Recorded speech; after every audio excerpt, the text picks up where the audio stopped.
Oi, gente, meu nome é Emily, sou do primeiro ano 5 da Escola Estadual de Monte Azul. Estou aqui para apresentar o Azulcast da nossa escola. Oi, gente, meu nome é Isabela, também sou do primeiro 5. Estamos aqui hoje com esse convidado tão especial. Valeu, obrigado, gente. Prazer, Sandro aqui. Então, gente vai começar. O assunto de hoje é danças urbanas. Então, a gente vai começar perguntando um pouquinho da história de Sandro para ele contar aqui pra gente. Qual foi o seu ponto de partida? Quando que você começou? Como? Por que você começou nas danças urbanas? Na verdade, eu iniciei aos 13 para 14 anos, mas a influência já vinha de antes, assim, já bem novo, com a questão, os vídeos que eu via pouco, mas, assim, que incentivaram foram de Michael Jackson. E aí, no caso, já vivia aquela nostalgia de querer dançar, de querer ser um artista como ele era e tudo. E aí, então, passado um tempo assim, as coisas acontecem, né? Aí eu vi um grupo de dança e falei, vou entrar ali, vou tentar realizar esse sonho que eu tenho. E aí deu super certo e eu tô até hoje, só não fui igual Michael Jackson, mas tá de boa. Muito interessante. E qual foi o motivo de você seguir na área até hoje? No caso, o amor, porque aí no caso já virou uma cultura que enraiza na gente, a gente fala assim, entendeu? Aí vira algo que vira seu cotidiano, você respira aquilo, você vive aquilo, entendeu? As danças urbanas, o break, entendeu? Então, vira como se fosse uma segunda pele, aí não tem como, você tá ouvindo uma música, você tá caminhando, você tá trabalhando, você tá estudando, o tempo todo você consegue pensar também nisso daí, entendeu? Então, esse amor, assim, muita questão da vivência que eu tive, assim, na dança mesmo, as experiências e o que ela agregou na minha vida. Hoje em dia, você participa de competições, concursos de danças urbanas? Na verdade, está meio parado aqui na região de Montes Claros, o norte de Minas inteirinho, né? Até aí para vocês verem Uhum. é bem difícil, não tem, e aqui Aqui é deu uma muito parada difícil também. ver. Mas aí eu estou reunindo com o pessoal e parece que vai ter nesse ano um evento que eu estou vendo lá com eles lá, a gente está entrando em um censo lá, acredito que em novembro vai voltar de novo as batalhas. Uhum. E eventos, tipo assim, como festa de aniversário, ou, enfim, esses tipos de eventos, assim, as pessoas contratam vocês pra ir? Como é que funciona? Realmente é uma boa. No caso aí, como deu uma parada da questão do aí dos eventos de dança mesmo, assim, de competição, aí o que surgiu para mim, que foi outro viés, foi a questão de aniversário de 15 anos, formatura, e aí o pessoal entra bastante em contato, hoje em dia o pessoal é mais dinâmico e quer tá tendo essa experiência, até aprender mesmo, e tá diversificando, né, na hora, assim, da festa e tudo. Aí, então, eu tô fazendo muito projeto nesse meio, e também com igreja católica, igreja evangélica, o pessoal também tá sempre contatando pra gente poder tá levando isso também com a palavra também de Deus, assim. Nossa, que interessante. Nunca imaginava. Também não, fiquei em choque. E como que você se mantém atualizado sobre os novos estilos, sobre as novas danças que tem mais pra hoje em dia?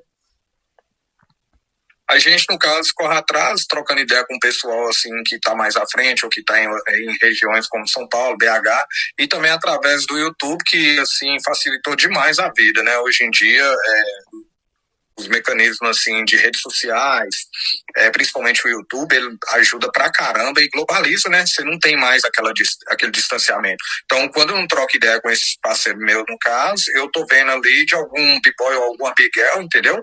Que pode estar lá no Japão, na Holanda, entendeu?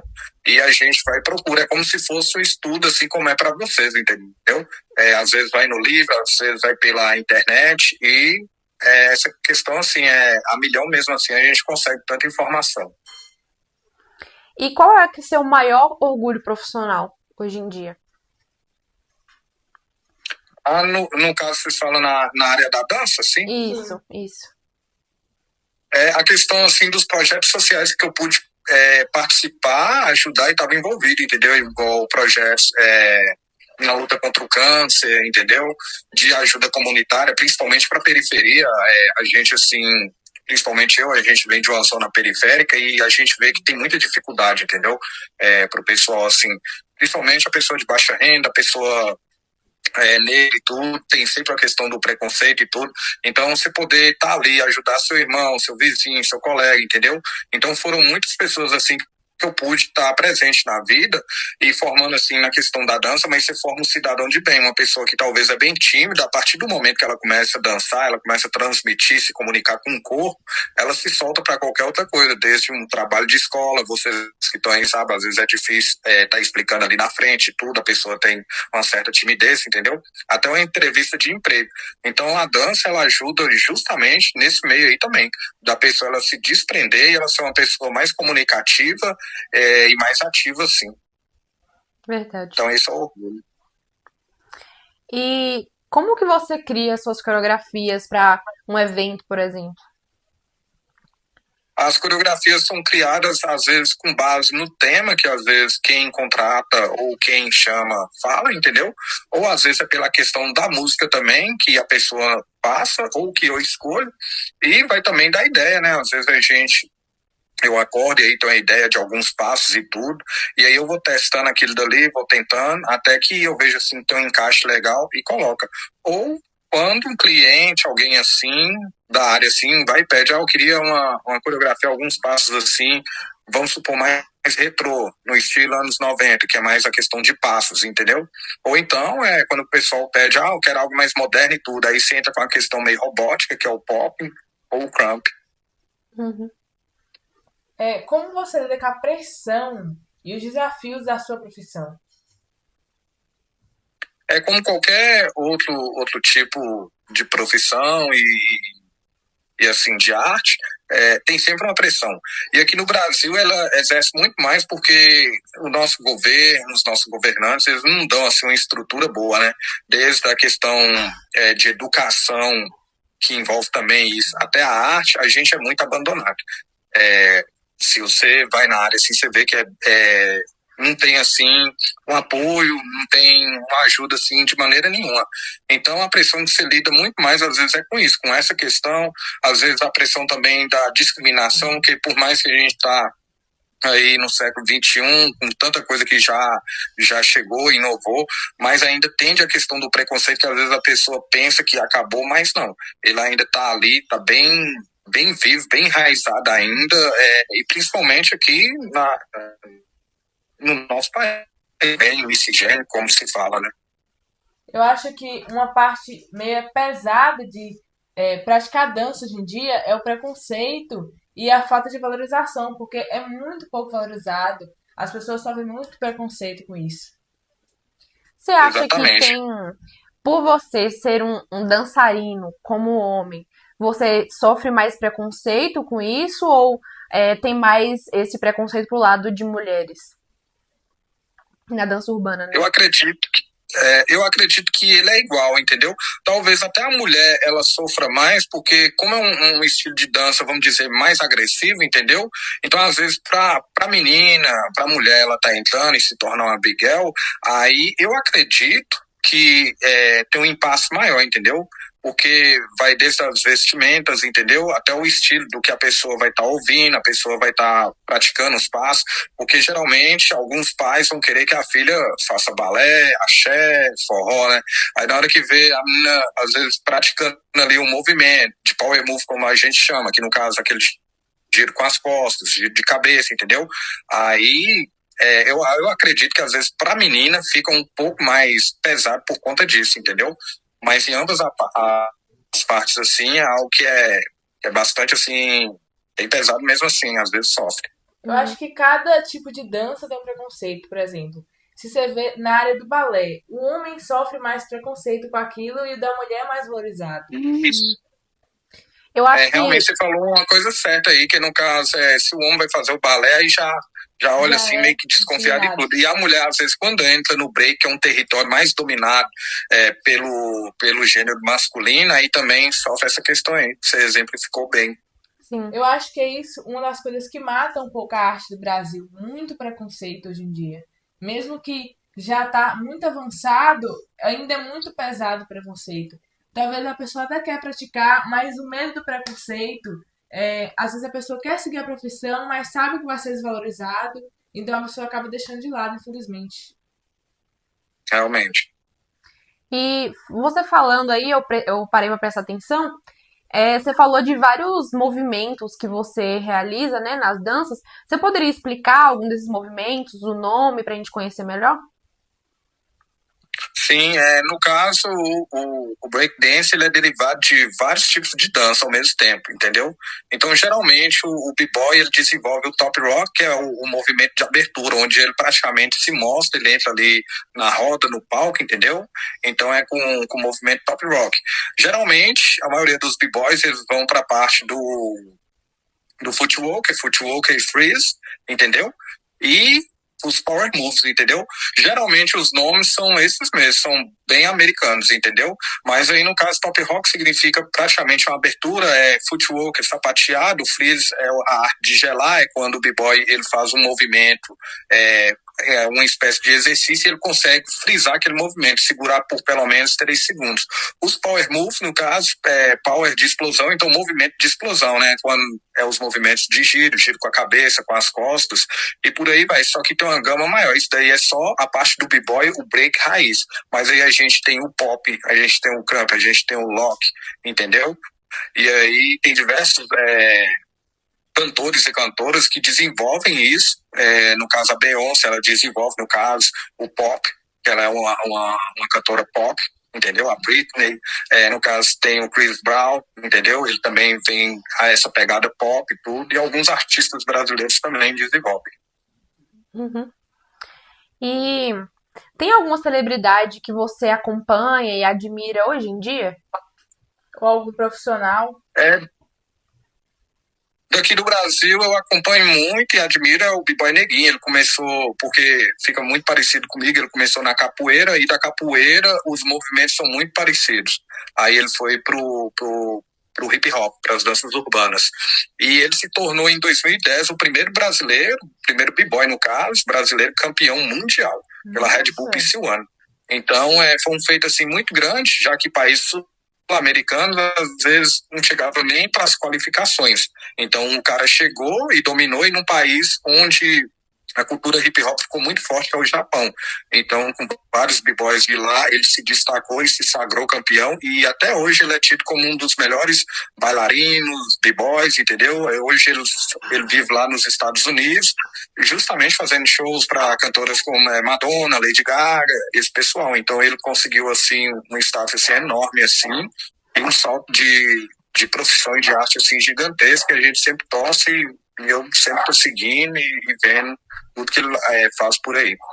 É uma honra para o nosso país, né? Presenciar atitudes, coisas assim que acontecem, dá ânimo para outros dançarinos conseguirem chegar a esse patamar também algum dia. Realmente. E você, assim, como dançarino, né, das danças urbanas, qual que você acha que é a maior dificuldade que você enfrenta? A maior dificuldade hoje pro dançarino, assim, eu acredito que é o que eu falei lá no início, é a questão do preconceito, que ainda é muito grande, entendeu? Então, às vezes, assim, eu posso convidar, ou até eu mesmo, e convidar vocês para se integrar e fazer parte do meu grupo. E às vezes vocês vão falar que talvez vai ser difícil a questão do passo. Mas não é. Com o tempo você já está dançando, está mandando bem nos movimentos. E aí você vai ver que a dificuldade é justamente na parte de se apresentar, de uma valorização, entendeu? Como foi falado aí ainda há pouco, não tem uma valorização. Então, no caso, às vezes, você chega, você fica por último para aquela apresentação, aí não tem um número de pessoas suficiente para ver o seu trabalho. Às vezes a condição do palco que te oferece, entendeu? Ou do espaço, é um palco bem, bem ruim, entendeu? Como aconteceu aqui agora há pouco, está acontecendo na cidade de Montes Claros, a Expo Montes, e aí no caso eles convidaram, só que no caso, chegando lá, via que o palco que eles destinaram para dança, para quem ia cantar, no caso os rappers, os trap, era um palco menor, um palco bem assim, bem acabado, entendeu? Então daí você já vê que tem um certo olhar crítico, assim, de desprezo, que tipo, joga em qualquer lugar e tudo. Então essa é a maior, assim, resistência, assim, que o dançarino, no caso, às vezes enfrenta, a discriminação ainda. E o que você acha que deveria ser feito para que a dança urbana fosse mais valorizada e mais vista? Eu acredito que seguindo os modelos norte-americanos, entendeu? Onde, no caso, pessoas lá que cursam faculdade, às vezes conseguem cursar através da bolsa. Ou seja, o cara tem um talento na dança, ele vai cursar a faculdade, ele vai desenvolver o talento dele da dança e aquilo é aproveitado. Não à toa, os Estados Unidos, ele é potência mundial, não só na questão econômica, mas também na questão de talento, como jogadores de beisebol, basquetebol. Então, eles incentivam muito através disso, entendeu? A educação e a arte, ela tem que andar de mão dadas, porque se você for olhar, é praticamente irmãos, entendeu? Então, eu acho que o que faltava nessa questão seria isso, uma integração maior, um olhar, assim, com um pouco mais de, vamos dizer, de carinho, entendeu? Para que, no caso, o pessoal pudesse desenvolver e desempenhar seu papel bem e a cultura só crescer. E como você espera, qual o futuro que você espera para as danças urbanas? Sempre a gente mantém a positividade, né? A gente quer sempre o melhor. Então eu espero que a dança evolua muito mais do que evoluiu. Eu conversando aqui, eu relembrei, meu início foi bem difícil, hoje eu vejo, mesmo com as dificuldades, eu vi que teve um avanço sim, entendeu? Não dá para falar só que é só difícil e tal, teve um avanço, só que eu espero que quebre ainda mais isso, que várias pessoas, vários parceiros, as próprias universidades, assim como estão fazendo a partir de agora com vocês esse trabalho, abrir espaço assim, que conceda mais e valorize, entendeu? Então, eu vejo assim, eu espero que a dança ela evolua de um jeito assim que seja capaz assim de mudar realmente assim a vida do cidadão, assim, entendeu? Porque são poucos ainda que conseguem essa mudança através dela. E o que que você diria para uma pessoa que está começando na dança hoje? Persista, continue, mantenha um foco, porque é difícil mesmo. Igual a gente falou, assim, tem a questão do passo, tem a questão com o tempo que você vai desenvolver, entendeu? E a questão também do que a gente falou, da discriminação, da aceitação e tudo. Mas o importante, o que eu deixo assim, é que a pessoa persista naquilo que quer. Assim como eu, no caso, com esse sonho lá de infância lá, eu persisti e tô até hoje aí nessa caminhada. Sim. E as danças urbanas, as origens delas foram nas periferias, e eu acho que a maioria das pessoas que começaram também vem sempre de origem das periferias, né? E você acha que isso influencia muito para as pessoas, esse preconceito enraizado que as pessoas têm muito hoje em dia? Sim, porque como você falou, é uma cultura que ela foi nascida, ela veio do berço dela, é a própria periferia. Então a periferia ela já sofre bastante com a desigualdade social, com a questão da discriminação, com a falta de recursos, né? Então não à toa que qualquer coisa que venha da periferia, da zona periférica, ela vai sofrer uma grande resistência, uma questão assim de preconceito altíssimo. Então, no caso, a gente vê que, no caso, quando surgiu, teve esse apelo, assim, mundial, vamos dizer assim, entendeu? Da questão do preconceito, das dificuldades, e que mesmo assim ele ainda continua, porque ele é enraizado, não tem como você pegar as danças urbanas, porque até o nome fala danças urbanas, e colocar em outro tipo de sociedade, uma sociedade de alta elite, entendeu? Porque não tem como, ela é enraizada ali, ela sempre tá ali, sempre o menino que já nasce, ou ele nasce jogando futebol, que eu costumo falar, ou ele nasce dançando algum tipo de danças urbanas. Realmente. E a gente esqueceu de perguntar quantos anos que você tem na área das danças urbanas. Aí eu acredito que já passou de uns 17, 18, que eu comecei aos 14 e eu tô já com uns 39. Então é igual eu falo, fez muito parte da minha infância, entendeu? Me ajudou em muita coisa, em muita área, até na vida profissional, religiosa, de tudo que eu vivencio hoje. A dança, assim, ela me levou para lugares fantásticos e levou também minha autoestima, minha